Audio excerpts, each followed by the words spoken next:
Hello friends, welcome to our channel IAS Darbar. आज 11 जुलाई है। Important article को डिस्कस करेंगे और आज हमारा मुद्दा होगा पुलिस रिफॉर्म का। अपराधी को पकड़ना और फिर उसको पकड़ के सजा भी अगर पुलिस ही दे देगी तो लॉ एंड ऑर्डर का क्या होगा, फिर जुडिशरी का क्या होगा, इतने सारे कानूनों का क्या होगा जिसके लिए बनाया गया है। तो ये एक बहुत बड़ा मसला है, बहुत बड़ा मुद्दा है, क्योंकि आज के दौर में जो स्थिति चल रही है पूरे देश में अलग अलग जगह पर, वो काफ़ी चर्चा में है। और उसमें आपने कई कई सारे न्यूज़ भी देखे हैं, डिबेट डिस्कशंस भी अभी आप देख रहे होंगे। उसी पर हम एक आर्टिकल, बहुत ही इंटरेस्टिंग आर्टिकल, इसको डिस्कस करने वाले हैं। तो आज जो मेजर फैक्ट होगा वो होगा पुलिस रिफॉर्म, और उस पर जुड़े हुए कुछ बेसिक फैक्ट्स बैकग्राउंडर के साथ हम आगे बढ़ेंगे कि आखिर जो आज कानून यहाँ पर अप्लाई होता है भारत में, वो कब का कानून है, कब उसको बनाया गया, और अभी हाल ही के दिनों में कौन कौन से ऐसे गवर्नमेंट हैं जो पुलिस रिफॉर्म के लिए आगे बढ़ी, और अगर वो आगे बढ़ी तो क्या वो रियल मायने में आगे बढ़ी थी, क्या उन्होंने उस चीज़ को अप्लाई किया जो उनको कहा गया था। तो ये सारी बातें आज हम चर्चा में जानेंगे। डिस्कशन में आपको बने रहना होगा। इसके लिए बहुत सारे फैक्ट्स आपको मिलेंगे, मॉडर्न इंडिया से कुछ जुड़े हुए फैक्ट्स आपको मिलने वाले हैं, और उस पर बेस्ड क्वेश्चंस भी दिए जाएंगे दोस्तों। तो जिन्होंने अभी तक सब्सक्राइब नहीं किया है वो प्लीज़ सब्सक्राइब करें। नया चैनल है, लेकिन यहाँ पे जो डिस्कशन है वो बहुत पुराना है, ये आप जानते हैं। तो प्लीज़ अपने दोस्तों को बताएं, शेयर करें इस वीडियो को। पसंद आता है तो लाइक ज़रूर किया कीजिए दोस्तों। आइए शुरुआत करते हैं कोटेशन से। आज का कोटेशन आपको जो नोट करना है आपकी कॉपी में वो है, rarest of all human qualities consistency. बहुत इंपॉर्टेंट होता है कहीं भी किसी भी जगह पर एक रूपता को मेंटेन करना, दिखाना। जो कंसिस्टेंसी, जो क्षमता होती है किसी भी चीज़ की, इसको अपनी समझ के अनुसार आप यूज़ कर सकते हैं एथिक्स में या ऐसे वगैरह में। आइए देखते हैं डिस्कशन में और क्या कुछ है। तो बहुत अच्छे अच्छे बैकग्राउंडर्स आज आपको मिलने वाले हैं जिसको आपको जानना बहुत इंपॉर्टेंट है। 3 आर्टिकल डिस्कस करेंगे, ठोकी राज, राइस एंड डिजिटल लर्निंग, और रियलिटी चेक। तो बहुत इंपॉर्टेंट आर्टिकल्स हैं, बहुत भावुक भी हो सकते हैं आप आर्टिकल को पढ़ते वक्त, क्योंकि ऐसे ऐसे इवेंट्स आज डिस्कस करेंगे हम लोग। एंड मेंस के लिए क्वेश्चन दिए गए हैं। तो आपको मालूम होगा कि जो ग्रुप बनाया गया है टेलीग्राम पर, आंसर रिव्यू, आईएएस दरबार आंसर रिव्यू के नाम से, उसको आप ज्वाइन कर सकते हैं अगर आप इंटरेस्टेड हैं कि आपके क्वेश्चंस को भी रिव्यू किया जाए। वहां पर आप सभी लोग इकट्ठा हो रहे हैं एक ग्रुप के तौर पर। अपने क्वेश्चंस का आंसर पीडीएफ के फॉर्मेट में डालिए, और जो भी हैं आप में से अगर आपको लगता है कि आप अच्छा उस पर एनालिसिस दे सकते हैं, अपने जो भी फ्रेंड है उनका क्वेश्चन आपको एक्सेस करना होता है, देखना होता है, पढ़ना होता है। इससे आपकी भी समझ बढ़ती है, और आप जिनके क्वेश्चंस को पढ़ रहे होते हैं उनमें आपको कमियां भी नज़र आती हैं जिसको आप उनको बता सकते हैं। तो एक ग्रुप हमने बनाया है दोस्तों, आप लोगों के लिए है वो, उसको ज्वाइन कीजिए, फ्लरिश कीजिए उसको। और वहाँ पे हम लोग भी कोशिश ये करेंगे कि आपको ज़्यादा से ज़्यादा मदद पहुँचा सके, डिस्कशन वहाँ पे हो पाए। Will definitely try. और ऑब्जेक्टिव क्वेश्चन होगा आज के डिस्कशन का, और प्रीवियस डिस्कशन का हम लोग आंसर भी देखने वाले हैं, ठीक है। तो आज देखिए हम बात करेंगे नेशनल सिक्योरिटी एक्ट की। पुलिस रिफॉर्म में अभी तक क्या क्या बदलाव हुआ है, क्या क्या हुआ है, हिस्ट्री से हम जानने की कोशिश करेंगे। और प्रकाश सिंह केस क्या है, कब आया, इसके क्या डायरेक्टिव्स हैं, क्योंकि ये बहुत इंपॉर्टेंट डायरेक्टिव्स हैं प्रकाश सिंह केस के, जिसको हम डिस्कस करेंगे। विद्यादान 2.0 क्या है, ये आपको पता है? अगर नहीं पता तो कोई बात नहीं, आज हम जानने वाले हैं। दीक्षा पोर्टल, उसके बाद Google mobility index, PMI manufacturing index, और ई वे बिल। ये सारे फैक्ट्स हमें डिस्कशन के दौरान मिलेंगे और प्रॉपर स्लाइड्स के साथ मिलेंगे, तो इसको आप नोट करते जाएंगे अपनी कॉपी में। आज का पहला आर्टिकल होगा ठोकी राज, दूसरा होगा राइस एंड डिजिटल लर्निंग, और तीसरा है रियलिटी चेक। ये तीनों आर्टिकल आपने न्यूज़पेपर में देखा होगा। 2 सवाल दिए गए हैं आंसर राइटिंग के लिए। पहला पुलिस रिफॉर्म पर है और दूसरा एजुकेशन पर है, खास करके ई लर्निंग, ऑनलाइन एजुकेशन पर है, कि भारत में इसमें क्या क्या कंस्ट्रेंट्स आ सकते हैं। क्योंकि आज हम इस आर्टिकल को भी डिस्कस करेंगे तो you will got the idea कि how to write the answers, right. और प्लीज़ एक रिक्वेस्ट है कि आप लोग जब अपना आंसर लिखें तो उसको एक बार खुद ज़रूर पढ़ें, क्योंकि जो बच्चे आंसर डाल रहे हैं, पहले तो बहुत अच्छी बात है जो भी लोग डेली आंसर लिख रहे हैं और आंसर को पोस्ट कर रहे हैं ग्रुप में। It's very very good attempt and nice effort. लेकिन प्लीज़ एक रिक्वेस्ट है आप लोगों से, जो भी आप अपना आंसर लिखते हो उसको आप पढ़ो ज़रूर खुद से, कि अगर, क्योंकि जब आप उसको खुद पढ़ते हैं तो आपको खुद भी कई सारी गलतियां दिख जाती हैं। तो आलस्य ना करें, उसको फिर दोबारा से लिखें और अच्छा प्रेजेंटेबल बना करके लिखें, और फिर उसको आप ग्रुप में अपलोड करेंगे तो आप देखेंगे कि आपको ज़्यादा अच्छे रिव्यू एंड रिमार्क मिलेंगे। हिंदी में भी क्वेश्चंस दिए गए हैं इसको, और प्लीज़ मुझे लगता है हिंदी माध्यम के छात्र भी ये डिस्कशन सुनते हैं और शायद ज़्यादा संख्या उनकी ही है, तो फिर मैं बहुत ज़्यादा डिसअपॉइंटेड हूँ कि क्या हिंदी में जो भी लोग ये डिस्कशन सुन रहे हैं, हिंदी माध्यम के लोग हैं, वो आंसर क्यों नहीं लिखते हैं और वो आंसर लिख के क्यों नहीं अपलोड कर रहे हैं ग्रुप में। दोस्तों, आपको खुद के लिए खुद ही आगे बढ़ना पड़ेगा। हम आपको हेल्प कर सकते हैं, प्लेटफॉर्म दे सकते हैं, ऑनलाइन डिस्कशन कर सकते हैं, लेकिन आपकी जो समझ है या आपका जो कंफर्टेबल जोन है, वहाँ से आपको ही खुद को बाहर लाना पड़ेगा। मुझे पता है आंसर लिखने में सबसे ज़्यादा आलस्य आता है। ये आप अकेले ऐसे स्टूडेंट नहीं हैं, ये स्थिति 95% स्टूडेंट्स की होती है। 5% वो लोग होते हैं जिनका हर साल सिलेक्शन होता है। तो याद रखिएगा, answer writing will make a big difference in your selection. तो अगर आप चाहे हिंदी माध्यम के हैं या इंग्लिश माध्यम के हैं, आंसर्स को ज़रूर लिखिए। जो समझ में आता है लिखिए, जितना समझ में आता है लिखिए, देयर इज़ नो प्रॉब्लम, और उसको आप वहाँ पे अपलोड ज़रूर कीजिए। ऑब्जेक्टिव क्वेश्चंस को हम लोग लास्ट में भी डिस्कस करेंगे। यहाँ पे आप ध्यान से देखिए, प्रकाश सिंह केस है, पहला क्वेश्चन नेशनल सिक्योरिटी एक्ट है, दूसरा क्वेश्चन, और विद्यादान 2.0 पर आपसे क्वेश्चन पूछा जाएगा। मैन्युफैक्चरिंग इंडेक्स, जो परचेजिंग मैनेजर इंडेक्स है PMI, उस पर क्वेश्चन पूछा गया है, और एक क्वेश्चन पुलिस कमीशन पर पूछा गया है। तो ये सारा अभी हम लोग डिस्कस करने वाले हैं, ठीक है।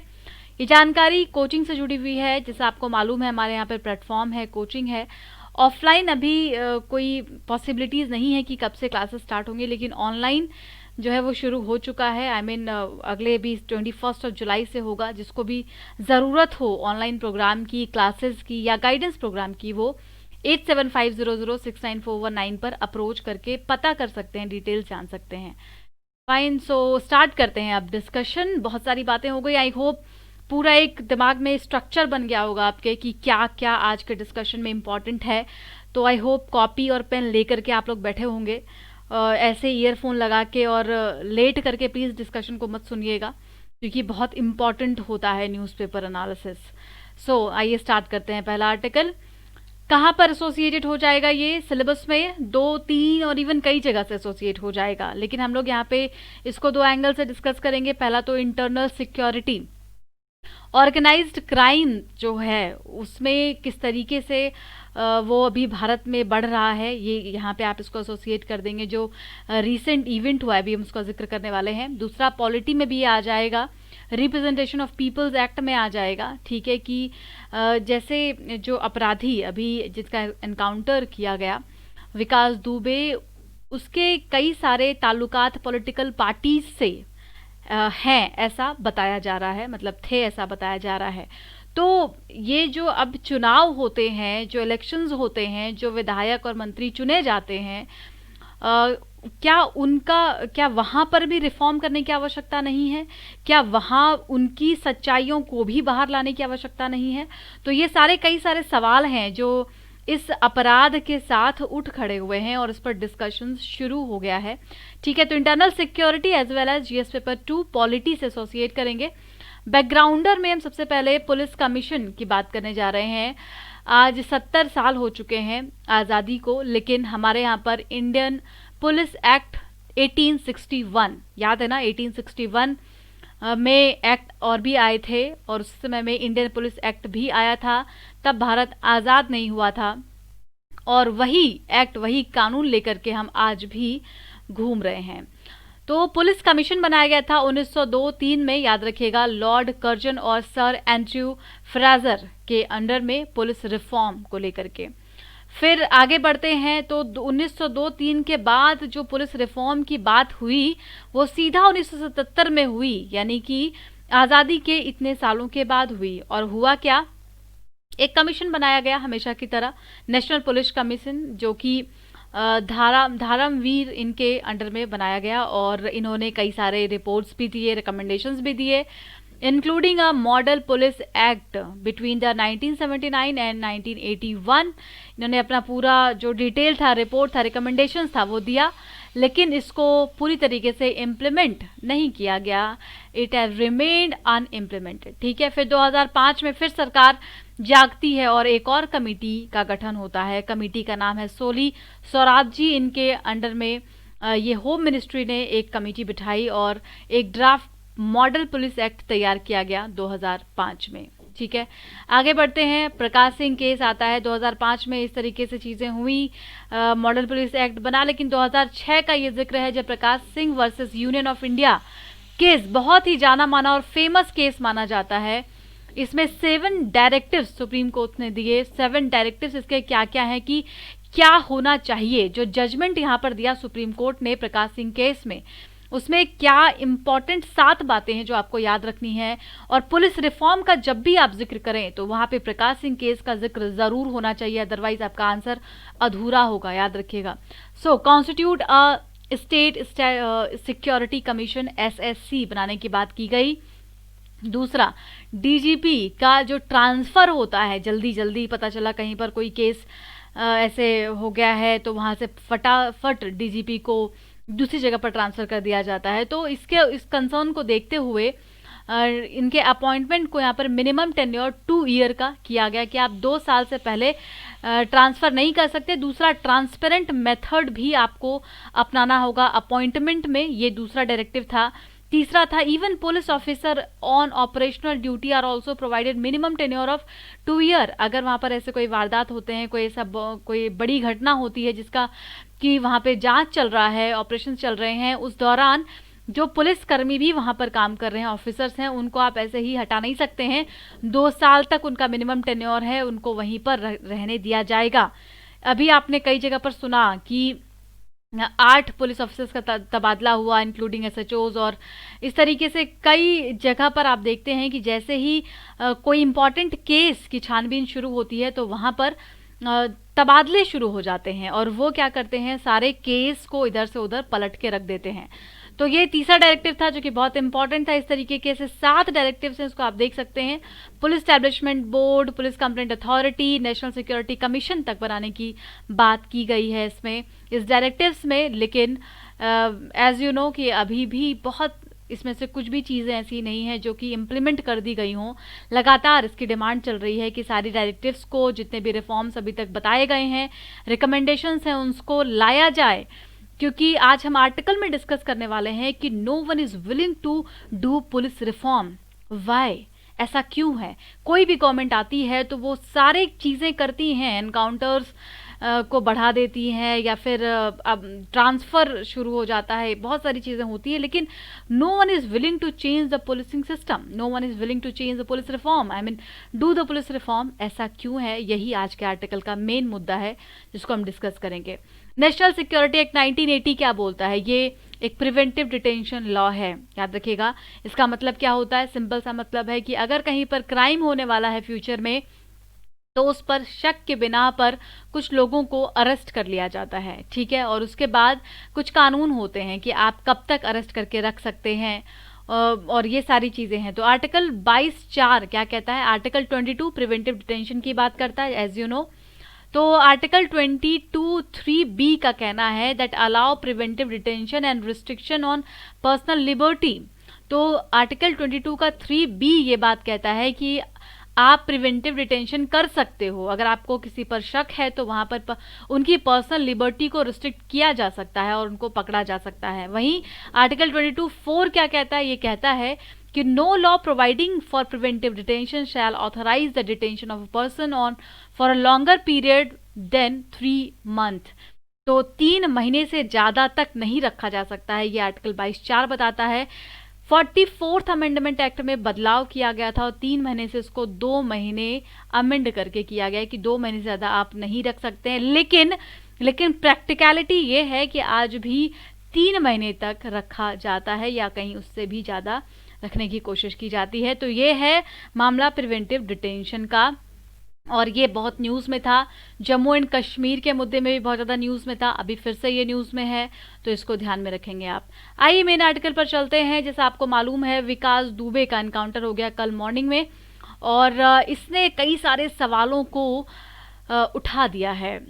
सवाल है कि क्या इसके साथ जो इतने सारे राज थे उसका भी एनकाउंटर कर दिया गया? क्या इसके बहुत सारी चीज़ें जो पता लग सकती थी अब उसको पता नहीं लगाया जाएगा? तो जिस तरीके से गवर्नमेंट या पुलिस ने की तरफ से जैसे कार्रवाई की गई, इस पूरे मामले को को सुलटने के लिए। तो उसी पर यहाँ पर सवाल उठाया जा रहा है और एक स्टेटमेंट का भी ये जिक्र करते हैं कि चीफ मिनिस्टर ने कहा था कि अगर अपराध करेंगे तो ठोक दिए जाएंगे, और यही एग्जाम्पल भी यहाँ पर शो हो रहा है। तो क्या ये सही है? क्या ये कोई आइडियोलॉजी को शो कर रहा है? यहाँ पे अब ये दूसरे एंगल से लिखते हैं कि नो डाउट जो विकास दुबे था वो बहुत बड़ा अपराधी गैंगस्टर था, लेकिन ऑन द अदर हैंड उसने पॉलिटिकल सिस्टम में भी एंट्री की हुई थी, राइट? तो उसके पास पॉलिटिकल पावर स्ट्रक्चर भी था, और कहीं ना कहीं एक जो उसकी दूसरी जिम्मेदारी थी वो ये थी कि वो सोशल और पॉलिटिकल पावर स्ट्रक्चर को सर्व करे। तो ऐसे में जो सारा लिंक है वो यहाँ से टूट जाता है। पहला तो ये कि उसका एनकाउंटर कर दिया जाता है, और उसके जो कई सारे लिंक थे, उसके अंदर जो कई सारे राज थे, उसने जो और कई सारे गुनाह और अपराध किए थे, वो अब सारी चीज़ें उसके साथ ही दफन हो जाएंगी, दब जाएंगी, जो आगे उठ करके नहीं आ पाएंगी। और दूसरी चीज़ कि उसके जो और एक्टिविटीज़ थी उनका क्या। नाउ अब कुछ सवाल ये उठाते हैं that first is extra judicial killing have no place in the liberal democracy. हमारा भारत एक डेमोक्रेटिक देश है, और डेमोक्रेसी में जब भी आप लिबरल डेमोक्रेसी की बात करते हैं वहां पर इस तरीके के एक्स्ट्रा जुडिशियल किलिंग का कोई भी स्थान नहीं होता। दूसरा कहना है इनका कि द यूजुअल एक्सक्यूजेज, आप देखिए जो एक्सक्यूज दिया गया है कि गाड़ी पलट गई और हाथापाई हुई, उसने भागने की कोशिश की और तब गोली चलाना पड़ा, ये आपको नहीं लगता कि ये हर किसी को पता था ये स्टोरी, कि ऐसी ही स्टोरी बनने वाली है? It was all predicted. ये एक आम इंसान भी देश का प्रिडिक्ट कर पा रहा था कल से पहले कि ऐसी एक स्टोरी बन के आएगी अगर एनकाउंटर होता है तो, और exactly the same story takes place. तो सेम स्टोरी को यहाँ पे लाया गया। क्या एक लिबरल डेमोक्रेसी में ऐसा होता है? क्या एक ट्रुथ को इस तरीके से तोड़ मोड़ करके पेश करना सही माना जा सकता है? पुलिस सिंपली एक्सप्रेसिंग हर their frustration against their comrades being killed और showing their lack of trust in the judiciary. अब यहाँ पर दो सवाल उठ खड़े होते हैं। एक तो पुलिस अपना फ्रस्ट्रेशन निकाल रही है, जिस तरीके से वारदात हुए थे, विकास दुबे के द्वारा 8 पुलिसकर्मियों को मार दिया जाता है, तो उसके जो फ्रस्ट्रेशन में पुलिस का ये कदम है। लेकिन दूसरा सवाल ये भी है कि क्या पुलिस को भी जुडिशरी पर ट्रस्ट नहीं है? ध्यान से देखिए तो यहाँ पर अब ये बहुत बड़ा सवाल उठाता है कि आखिर क्या आम इंसान के लिए ही सिर्फ है कि आपको लीगल मेथड्स यूज़ करने हैं, आपको जुडिशरी में जाना है, कोर्ट के दरवाजे खटखटाने हैं? एक रेप के अपराधी को सज़ा मिलने के लिए 5 से 7 साल या 10 साल या और कई साल लग जाते हैं, क्योंकि वो एक आम इंसान का केस होता है। तो ये कई सारे सवालों को उठाता है कि क्या पुलिस का ट्रस्ट नहीं है जुडिशरी में? क्या इस तरीके के जो एक्स्ट्रा जुडिशियल किलिंग्स हैं वो लिबरल डेमोक्रेसी की पहचान बताते हैं? क्या ये जुडिशियल इन्फर्मिटी को शो करते हैं, न्यायिक दुर्बलता को बताते हैं? क्या इस तरीके के एक्सक्यूजेस देना सही माना जा सकता है? तो ऐसे अब कई सारे सवाल हर किसी के मन में चल रहे हैं। लेकिन वही दूसरी तरफ अगर हम आते हैं, ध्यान से चीज़ों को देखते हैं, तो it's not about the judicial infirmity, it's all about the protection by the governments. जो उस समय में वहाँ पर प्रेजेंट गवर्नमेंट होती है किसी भी जगह पर, किसी भी आप अगर राज्य की बात करते हैं, तो ये बहुत बड़ा मुद्दा है इंटरनल सिक्योरिटी का आज। ये बहुत बड़ा मुद्दा है ऑर्गेनाइज्ड क्राइम का भारत में, टेररिज्म का भारत में। जिस तरीके से टेरर क्रिएट किया जाता है, समटाइम्स पॉलिटिकल पार्टीज के द्वारा भी, समटाइम्स जो इन्फ्लुएंशियल पीपल होते हैं उनके द्वारा, उस चीज़ को काउंटर करना भी गवर्नमेंट का काम है। और गवर्नमेंट को इसमें सबसे पहला कदम क्या उठाना चाहिए कि उनको पुलिस रिफॉर्म करना चाहिए। लेकिन दुख की बात इतनी है कि जो भी गवर्नमेंट आती है वो पुलिस रिफॉर्म की तरफ आगे नहीं बढ़ती है। तीसरा इनका कहना है that the bless assumption that is behind much of the support for the Adityanath and that simply unleashing the state strong arm tactics is what required for law and order. क्या जो वहाँ के प्रेजेंट गवर्नमेंट अभी ये tactics अपना रही है कि एनकाउंटर करना है, अगर हमें लॉ एंड ऑर्डर को मेंटेन करना है तो जो भी अपराधी हैं उनको सज़ा वहीं के वहीं देनी है, तो क्या ये उनकी अपनी कोई आइडियोलॉजी है? और इस पर भी एक कहीं ना कहीं सवाल उठाता है। डिमांड्स फॉर पुलिस रिफॉर्म, कई सालों से ये रिफॉर्म की डिमांड चल रही है हर किसी के द्वारा। और protect police from political interference. Reform में सबसे इंपॉर्टेंट क्या है ये जानिए। अगर आपको आंसर लिखना है तो आप इसको लिख सकते हैं। ये एग्जैक्टली रिफॉर्म का मतलब क्या होना चाहिए। पहले तो आपको जो पॉलिटिकल इंटरफेरेंस होता है ना पुलिस सिस्टम में, उसको दूर करना होगा, प्रोटेक्ट करना होगा पुलिस को, कि कहीं से कोई कॉल ना आने पाए।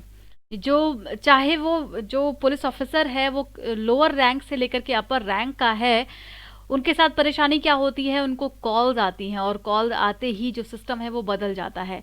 पॉलिटिकल इंटरफेरेंस से दूर करना होगा पुलिसिंग सिस्टम को। Invest in police training, policing training को और अच्छा बनाना होगा, इन्वेस्टमेंट करना होगा उसमें, और जुडिशियल सिस्टम को और ज़्यादा फास्ट फॉरवर्ड और स्ट्रांग करने की ज़रूरत है, ताकि हर किसी का भरोसा, बिलीव जुडिशियल सिस्टम में बना रहे और ये और ज़्यादा स्ट्रांग होता जाए। No one actually wants it for the following reason. अब देखिए, अब ये बहुत बड़ा मुद्दा उठाते हैं कि आखिर लोग, जो गवर्नमेंट या जो पॉलिटिकल पार्टीज होती हैं, वो क्यों नहीं इस पर विलिंग होते हैं। Why they don't want to change the system, या फिर रिफॉर्म क्यों नहीं चाहते हैं। Police reform will create more trust. तो इनका कहना है कि जब पुलिस रिफॉर्म की हम बात करते हैं तो वो और ज़्यादा ट्रस्ट पैदा करेगा सिस्टम में। जब रिफॉर्म होगा, कहीं पर भी रिफॉर्म होता है, डेवलपमेंट होता है, कानून को बदला जाता है, तो वो समय के साथ बदला जाता है और फिर उसमें ट्रस्ट बढ़ता है। क्योंकि आज अगर आप कुछ स्टेट या कुछ जगह की पुलिसिंग सिस्टम को छोड़ दें तो बाकी जगह पर ऑब्वियसली जो आम जनता होती है वो बहुत ज़्यादा भरोसा नहीं करती है, बहुत ट्रस्ट नहीं करती है, because of the many thing. Corruption बहुत ज़्यादा बढ़ चुके हैं और सिस्टम बहुत करप्ट हो चुका है। सिस्टम के अंदर बहुत सारी परेशानियां आ चुकी हैं। इस वजह से जो आम नागरिक होते हैं वो उसमें ट्रस्ट नहीं करते हैं। और अगर हम यहाँ पे पुलिस को एम्पावर करेंगे, उनमें रिफॉर्म लेकर के आएंगे तो लोगों का ट्रस्ट बढ़ेगा। But on the other hand, अगर हम रिफॉर्म नहीं करते हैं और पुलिस को एम्पावर करते हैं तो इसका मतलब क्या हुआ कि हम उनको और रिप्रेस करने का पावर प्रोवाइड कर रहे हैं, राइट। तो एक तरफ आपने देखा होगा कि कई सारी जो झुग्गी बस्तियां होती हैं वहां पर पुलिस वाले जाते हैं, कुछ पैसे लेते हैं और फिर वो जो लोग हैं वो अपनी अपनी बस्तियों में रह रहे होते हैं। अगर वो नहीं देंगे पैसे तो फिर उनको वहां से निकाल दिया जाएगा। तो क्या हम इसके लिए और ज़्यादा पावर दे पुलिस को ताकि वो और ज़्यादा टॉर्चर करे पुअर पीपल को। दूसरा, जो डिसेबल्ड पीपल है, डिसएम्पावर्ड ग्रुप है, वो ऑलरेडी काफ़ी फियरफुल होते हैं पुलिस से। तो क्या हम उनको और पुलिस को पावर प्रोवाइड करके उनको निगोशिएट करने का ऑफर दे और उनको निगोशिएट करने की ताकत प्रोवाइड करें। तो ये सब ना करके अगर हम रिफॉर्म करते हैं तो ये पुलिसिंग सिस्टम में जो ट्रस्ट है उसको डेवलप करेगा। Second, the police has a strange position in democracy. Obviously जब हम डेमोक्रेसी की बात करते हैं, स्वतंत्रता की बात करते हैं, वहाँ पर पुलिस एक स्ट्रेंज पोजीशन में देखा जाता है। कई बार आप इसको ये मान सकते हैं कि जो पॉलिटिकल पावर्स होते हैं ये उनको कई बार यूज़ करते हैं अपने प्रोटेक्शन के लिए, राइट। तो जो गवर्नमेंट, कई बार ऐसा देखा है, तो जो पॉलिटिकल पार्टीज़ हैं या पॉलिटिकल सिस्टम हैं वो रिफॉर्म को इसलिए भी और ज़्यादा सपोर्ट नहीं करते बिकॉज समटाइम्स वो इस पुलिसिंग सिस्टम को अपने लिए यूज़ कर रहे होते हैं, और ये एक बहुत बड़ा कारण यहाँ पे माना जा सकता है। लेकिन जब भी आप डेमोक्रेसी की बात करते हैं, खास करके यहाँ पे ये एग्जांपल लेते हैं यूपी और बिहार जैसे राज्यों का, जहाँ पर क्राइम रेट बहुत ज़्यादा है, जहाँ पर करप्शंस बहुत ज़्यादा हैं, सिस्टम में रिफॉर्म लाने की आवश्यकता बहुत ज़्यादा है, तो ऐसे जगह पर क्या होता है कि जो पावर्स हैं वो बटे हुए होते हैं। और अगर यहाँ पर रिफॉर्म कर दिया जाएगा तो जाहिर तौर पर सभी के पावर ले लिए जाएंगे और वो पावर जो लोग हैं उनके हाथ में दे दिया जाएगा। तो इस वजह से भी जो पॉलिटिकल पार्टीज़ या पावर्स हैं, जो भी लोग पावर में आते हैं, वो रिफॉर्म को बहुत कम सपोर्ट करना चाहते हैं। नाउ कंक्लूजन में बताया जा रहा है, एक बुक का रेफरेंस ये लेते हैं कि एक बुक लिखी गई है पुलिस ऑर्डर पर, police order and security in India, ठीक है। तो इस बुक में क्या लिखा गया है, इसने पूरी तरीके से सिस्टम को बताया है कि पॉलिसिंग सिस्टम जो है उसमें क्या होता है। तो जो राइटर हैं वो यहाँ पे पॉइंट आउट करती हैं, उनकी स्टडी में ये पता चला कि more than twice as many policemen were killed on duty as number of civilian killed by the police. जो पुलिसमैन हैं वो अपने वर्क में जब वो ड्यूटी पर होते हैं, ऑन ड्यूटी, तो उनकी मृत्यु ज़्यादा होती है एज कंपेयर जितने सिविलियंस को उन्होंने मारा होता है। तो इसके पीछे कारण क्या है, इन्होंने कारण का भी जिक्र किया है। इसके पीछे कारण ये नहीं है कि जो सिविलियंस हैं उन्होंने टॉर्चर किया हो पुलिस को, बल्कि इसके पीछे का कारण होता है एक neglect and poor working condition. ठीक है, क्या है? Neglect and poor working condition of the system. और इसकी वजह से काफ़ी ज़्यादा ऑन ड्यूटी पुलिस की जाने जाती हैं, और इसमें रिफॉर्म लाना हर एंगल से बहुत ज़रूरी है। पुलिस की ट्रेनिंग में और ज़्यादा इन्वेस्टमेंट करने की ज़रूरत है, जैसा कि मैंने आपको शुरू में बताया कि क्या क्या होना चाहिए। पॉलिटिकल सिस्टम से एकदम दूर करना होगा पुलिसिंग व्यवस्था को, इतने पुराने कानूनों को बदलने की ज़रूरत है। उसके बाद जो नए नए डायरेक्टिव्स आए हैं ट्रांसफ़र्स के, अपॉइंटमेंट्स के, उनको इंक्लूड करने की ज़रूरत है। सुप्रीम कोर्ट के 7 डायरेक्टिव्स को यहाँ पर अप्लाई किया जाना चाहिए, और ये सब बहुत ज़्यादा ज़रूरी है। ये जो अभी हमने कई सारे केसेस देखे, कस्टोडियल डेथ बढ़ रहा है या फिर एनकाउंटर के केसेस बढ़ रहे हैं, दूसरी तरफ क्राइम रेट्स भी उतने ज़्यादा बढ़ रहे हैं। हर तरीके के क्राइम को काउंटर करना सरकार और पुलिस का काम है, और उसमें सरकार को सोचने की ज़रूरत होनी चाहिए। आगे बढ़ते हैं। अगला आर्टिकल है rise and digital learning, GS paper 2 social justice associate करेंगे, issue relating to development and management of social sector and services. इसमें हम पहले थोड़ा सा बैकग्राउंड देख लेते हैं। ई लर्निंग की बात होगी आगे चल करके। तो विद्यादान 2.0 क्या है? मिनिस्ट्री ऑफ एचआरडी का, ह्यूमन रिसोर्स डेवलपमेंट का लॉन्च किया हुआ प्रोग्राम है विद्यादान 2.0। 22 अप्रैल 2020 को इसको लॉन्च किया गया था, और इसका उद्देश्य सिंपल है, ई लर्निंग प्लेटफॉर्म कंटेंट को प्रोवाइड करना, और इसी के लिए इसको बनाया गया है विद्यादान 2.0। इसमें कि दीक्षा जो पोर्टल है उसका इस्तेमाल किया जाता है। दीक्षा एक नेशनल डिजिटल इंफ्रास्ट्रक्चर है जिसमें कि टीचर, पेरेंट्स, स्टूडेंट सभी आकर के यहाँ पे और हेल्प लेते हैं। एक प्लेटफॉर्म है जहाँ पर लोगों को रिसोर्सेज अवेलेबल करवाया जाता है, और साथ में ट्रेनिंग, असेसमेंट, सब कुछ यहाँ पर दिया जाता है। ठीक है, अब आइए हम बात करते हैं आर्टिकल की। तो एक बहुत ही सैड स्टोरी है, आज के फ्रंट पेज में भी आपने देखा होगा नीचे। भागलपुर बिहार की ये कहानी है जहाँ पे 15 बच्चों की एक तस्वीर खींची जाती है, और एक फोटोग्राफर के द्वारा। ये इंडियन एक्सप्रेस के फोटोग्राफर होते हैं, और इन्होंने ये जो इमेज खींचा, इसने वहाँ के सिस्टम का, वहाँ के एडमिनिस्ट्रेशन का अटेंशन उस फोटो की तरफ खींचा। इसका कारण राइटर वहाँ पर आने वाले चुनाव को बताते हैं। हुआ यूं कि अभी कोरोना वायरस पेंडेमिक की वजह से सिचुएशन आपको पता है हर तरफ बहुत ज़्यादा ख़राब है। स्कूलें बंद पड़े हुए हैं। स्कूलों के बंद होने की वजह से जो बच्चे स्कूलों में खाना खाते थे, मिड डे मील में उनको खाना मिलता था, वो खाना नहीं मिल पा रहा है। यही तस्वीर बताता है। जो बच्चे हैं उनको शायद कई दिनों से खाना ना मिला हो, क्योंकि वहाँ पर पिछले 3 मई से ऐसी कोई सिस्टम नहीं थी जिसकी वजह से, जिसमें कि उनको कोई ऐसा ग्रेन अवेलेबल करवाया गया हो या मिड डे मील के थ्रू उनको खाना पहुँचाया गया हो। लेकिन हाँ, ये अच्छी बात रही कि इस फोटो ने वहाँ की ब्यूरोक्रेसी का अटेंशन खींचा, और उन्होंने एक्शन लिया, और अब वहाँ पे लोगों को अनाज मिला। देखिए, यही है तस्वीर इन भोले भाले बच्चों की जिसका जिक्र ये करते हैं, और बहुत ही भावुक स्टोरी है। राइटर का ये मानना है कि ये वो बच्चे नहीं हैं जिनको रोज़ खाना मिलता है। इनके लिए अब रोज़ खाना मिलना डेली एक्टिविटी का पार्ट नहीं रहा। ये तब होता था जब मिड डे मील था, वो रोज़ स्कूल जाते थे और स्कूलों में उनको एक न्यूट्रिशियस फूड प्रोवाइड किया जाता था। लेकिन आज स्थिति ये है कि भूख के साथ जीना इन्होंने सीख लिया है। आज इनकी आंखें इस बात को एक्सपेक्ट नहीं करती हैं कि कोई इनको देखेगा, इनको खाने को देगा, और ये इस स्थिति से ये सारे बच्चे गुजर रहे हैं। तो ये आप 15 बच्चों की फ़ोटो देख रहे हैं, तस्वीरें देख रहे हैं। ऐसे कितने बच्चे हैं पूरे भारत में, आप सोचिए। वही भारत जहाँ पे आज एफसीआई में अनाजों से भरा पड़ा है। आज हमारे पास ग्रेन्स की अवेलेबिलिटी कितनी है ये हम 100 से ज़्यादा आर्टिकल्स में पढ़ चुके हैं। लेकिन वहीं पर एक ऐसा भारत भी है, एक ऐसा देश भी है, एक ऐसा रूरल इंडिया भी है जहाँ पर इन बच्चों के पास खाने को अन्न नहीं है, न्यूट्रिशंस नहीं है, और ये इस महामारी के दौर में भूख से भी तड़प रहे हैं। ये स्थिति है इन जगहों की। ये अच्छी बात है कि न्यूज़पेपर के एफर्ट ने एक बड़ा बदलाव लेकर के आए, और जाहिर तौर पर बिहार में इलेक्शन होने वाला है। अभी आपको कई सारे डेवलपमेंट प्रोजेक्ट्स वहाँ पर दिखेंगे। कोसी पर बांध बनाए जा रहे हैं। दूसरी तरफ ये अभी जो एक्शन यहाँ पर लिया गया, इमीडिएट एक्शन लिया गया, कोई देरी नहीं की गई।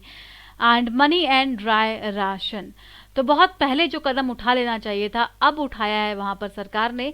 लोगों को, जो बच्चे हैं उनके माता पिता को या उनके अकाउंट में पैसे ट्रांसफ़र किए जा रहे हैं और ड्राई राशन उनको दिया जा रहा है ताकि वो आगे खाना खा सके। तो ये सिस्टम अभी वहाँ पर स्टार्ट हुआ है। A cooked midday meal through mostly in a right that India children have gained from the highest judicial intervention। तो ये बहुत दुख की बात है कि ये जो मिड डे मील का भी कॉन्सेप्ट आया, कुक्ड फूड मिलने लगे बच्चों को, इसमें भी जुडिशियल इंटरवेंशन हुआ है। कई सालों के बाद इस पर कानून बनाया गया और तब बच्चों को ये अनाज मिल रहा है।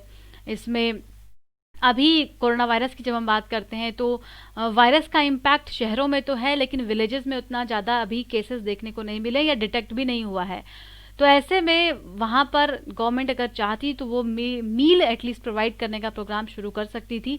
जिस तरीके से आपके यहाँ पर अदर इकोनॉमीज़ को ओपन किया गया है या और जो असेंशियल चीज़ें हैं उसको ओपन रखा गया है, वैसे ही इन बच्चों के भूख को भी असेंशियल समझा जाना चाहिए था और उनको जो बेस्ट मेथडोलॉजी है, चाहे वो आप सोशल डिस्टेंसिंग का पालन करके या बच्चों के घरों तक अनाज को पहुंचा करके, हालांकि बहुत जगह पर ऐसा किया भी गया है, लोगों के घरों में अनाज पहुंचाया गया है, लेकिन कुछ एक जगह है जहां पर अनाज नहीं पहुंचाया गया, जो कि बहुत दुखद है और अब उसको स्टार्ट किया जा रहा है फिर से।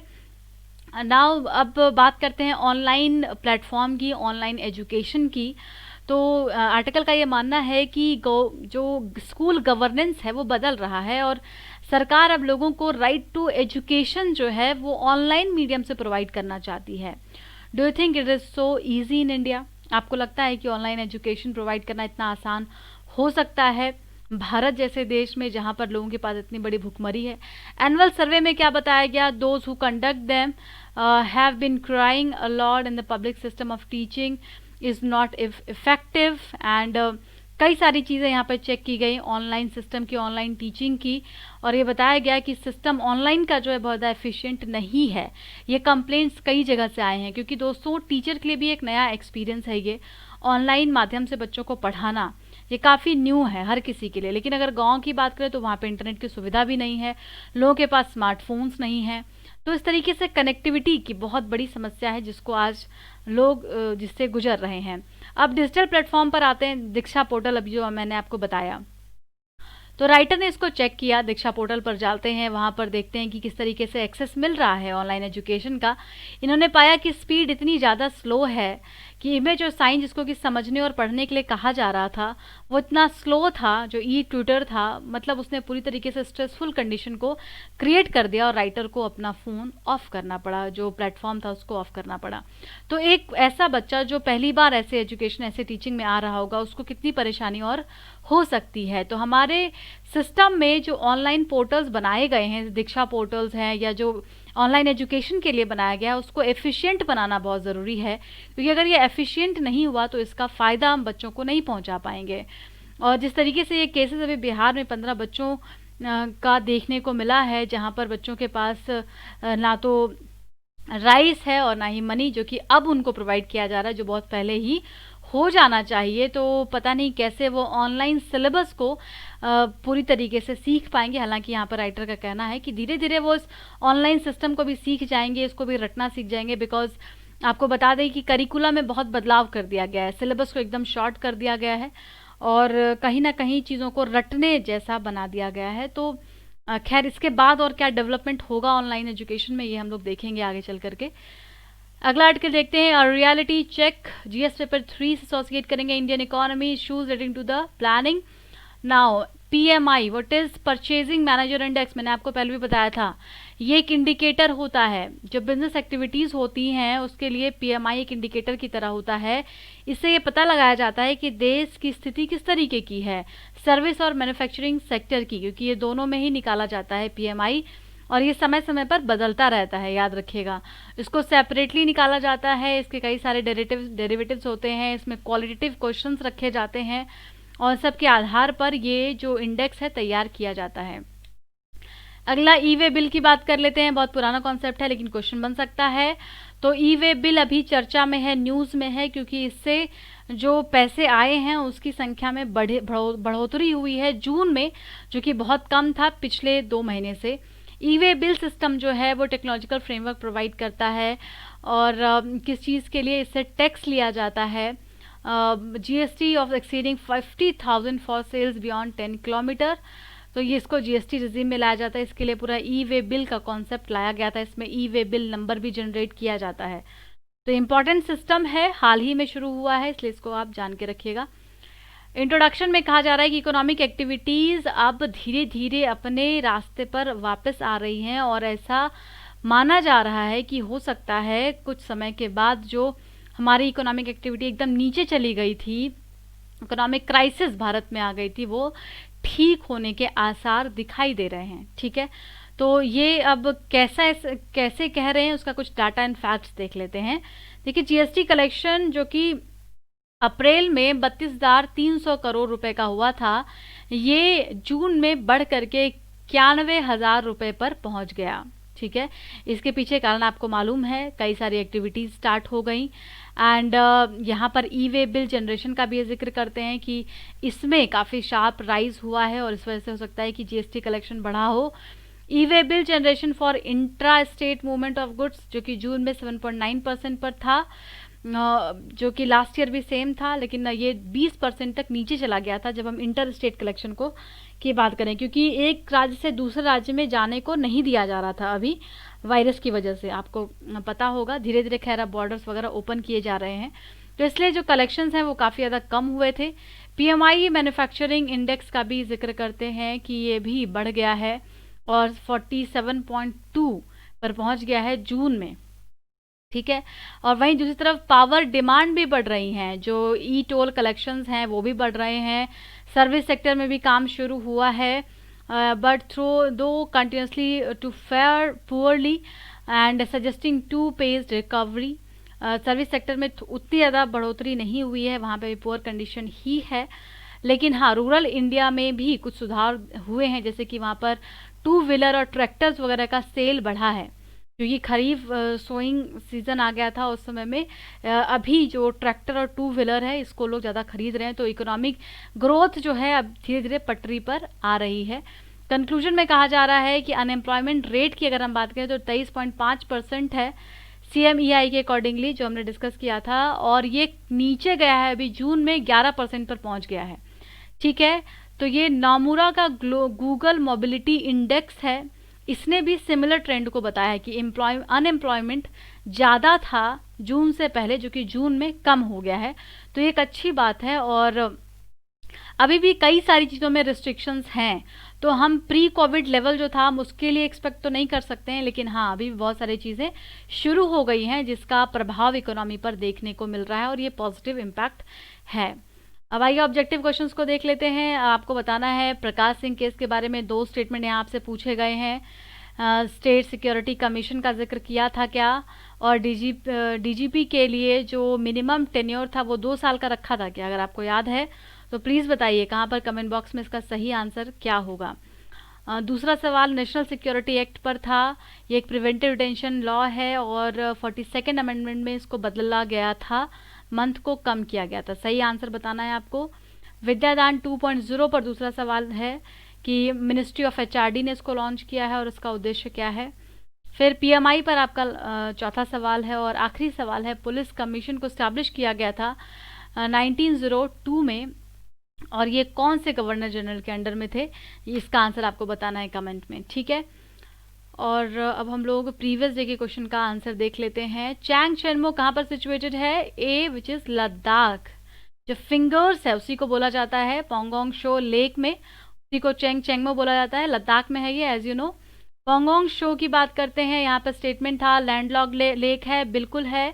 ट्रांस हिमालय में सिचुएटेड है, नहीं है, लद्दाख हिमालय में है ये।